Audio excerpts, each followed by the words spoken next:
Chicken biryani রান্নায় আমি যেভাবে চিকেনটাকে রান্না করে নেই সেটাই আজকে আপনাদের সাথে শেয়ার করছি। চিকেনটাকে প্রথমে ভালো করে পরিষ্কার করে নিয়েছি। এর মধ্যে আদা রসুনের পেস্ট, হলুদের গুঁড়ো, মরিচের গুঁড়ো, চাট মশলা। এই মশলাটা সম্পূর্ণ আমার নিজের হাতে তৈরি। স্বাদ মতো লবণ এবং শেষে বিরিয়ানি মশলাটাকে মিশিয়ে ভালো করে মাংসটাকে ম্যারিনেট করে নিয়েছি। এরপরে ম্যারিনেট করা চিকেনটাকে আমি 1 ঘন্টার জন্য রেস্টে রেখে দেব। দেখেন মাশাআল্লাহ এখনই দেখতে কত সুন্দর লাগছে। এটা খেতেও কিন্তু ভীষণ মজা হয়েছিল।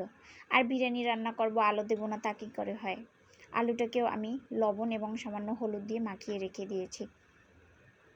এরপরে 1 ঘন্টার পরে আমি কড়াইয়ে তেল দিয়ে, তেলটা গরম হয়ে গেলে তার মধ্যে চিকেনটাকে আমি দিয়ে দেব। এবার আলতো আঁচে এটাকে রান্না করে নেব। এই হচ্ছে দেখেন ফাইনাল লুক। দেখতে কত সুন্দর হয়েছে। এভাবে যদি চিকেনটাকে প্রস্তুত করে নেন দেখবেন বিরিয়ানির স্বাদ দ্বিগুণ বেড়ে গেছে।